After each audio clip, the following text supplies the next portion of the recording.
नमस्कार दोस्तों, मैं जितेंद्र द्विवेदी आपको स्वागत आईएएस चैनल पर हैं। आज की जो क्लास है वो मध्य पाषाण काल के बारे में हम आज डिस्कस करेंगे। इसकी पहली क्लासों में हम पुरा पाषाण काल को कंप्लीट कर चुके हैं। अब आपका जो मध्य पाषाण कालीन है, इसका जो टाइम पीरियड है आपका वो 10,000 ईसा पूर्व से लेकर आपका लगभग 5,000 ईसा पूर्व के मध्य माना जाता है। इसकी जो खोज हुई है वो आपकी 1867 पे आपकी ये आपका जो 1867 में आपके सीएल क्लाइकल साहब ने आपके विंध्य क्षेत्र में लघु पाषाण उपकरणों की क्या की थी, खोज की थी।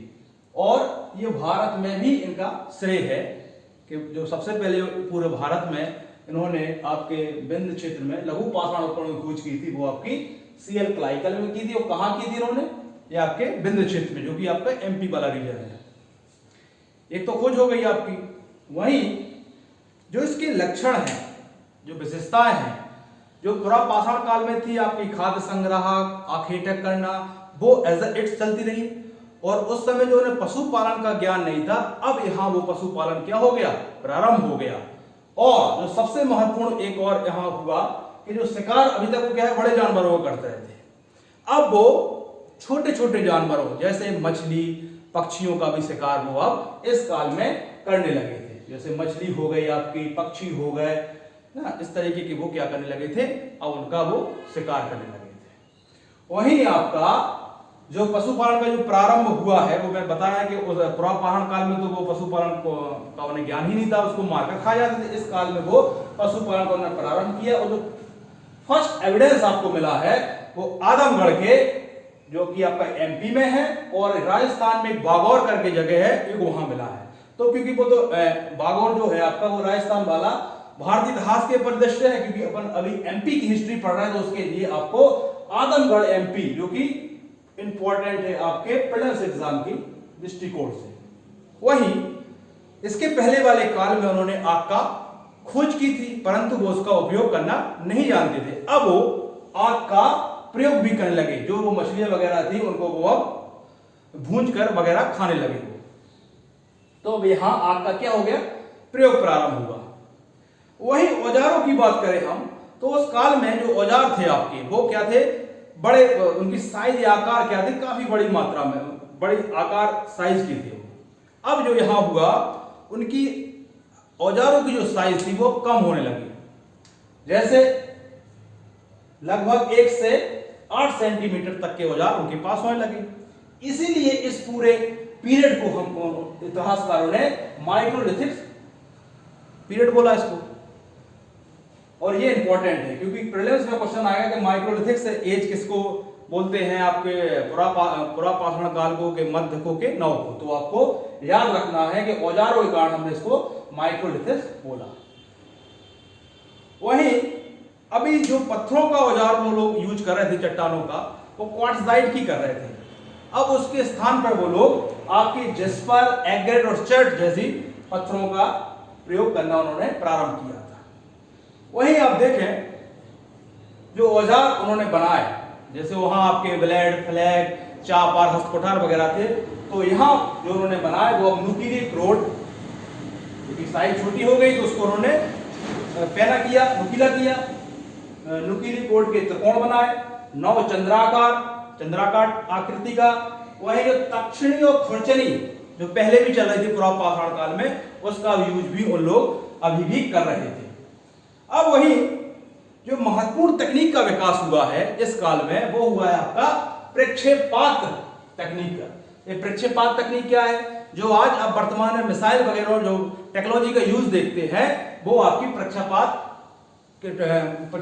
टेक्निक कहलाती है। तो उस काल में इन लोगों ने उसका प्रयास किया था। कोई दूर का लक्ष्य साधने के लिए कुछ इस प्रकार का वो यूज करते थे, रबर खींच के, कि वो ऊपर जाके लंबा लक्ष्य साधने का इन लोगों ने प्रयास किया था, जो कि आजकल वर्तमान में अपन मिसाइल के रूप में भी यूज करते हैं। मिसाइल जो टेक्नोलॉजी है वो इसी के बेस पर प्रक्षेपात टेक्नोलॉजी के अंतर्गत है, जिसमें बहुत सारे परमाणु हथियारों को हम यहां से वहां ले जाया करते थे।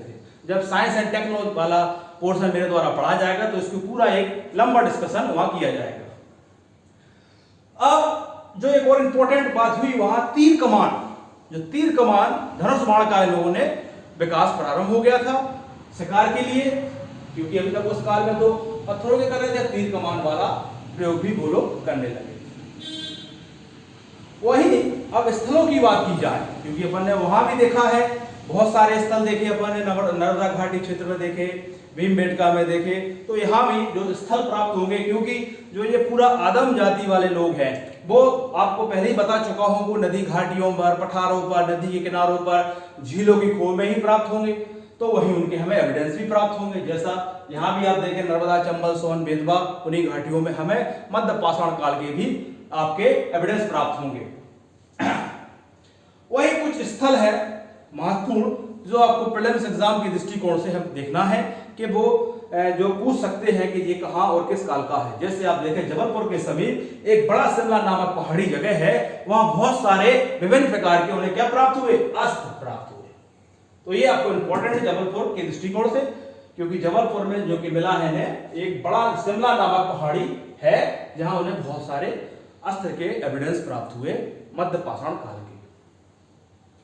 अब जो आदमगढ़ शिलाश्रय है, जो कि होशंगाबाद डिस्ट्रिक्ट के अंतर्गत आता है, उसमें 1967 में, कब 1967 में आरवी जोशी साहब ने लगभग 25,000 उपकरण लघु पाषाण काल के क्या किए, प्राप्त किए। वहीं जो पालतू जानवरों की सबसे पहला साक्ष्य इंडिया में या भारत में और मध्य प्रदेश की जगह, कौन सी जगह मिला, पालतू जानवरों की हड्डियों के साक्ष्य हमें आदमगढ़ में प्राप्त हुए। ये सबसे पहला हमें पालतू जानवरों की हड्डी के जो साक्ष्य प्राप्त हुए वो आदमगढ़ में प्राप्त हुए।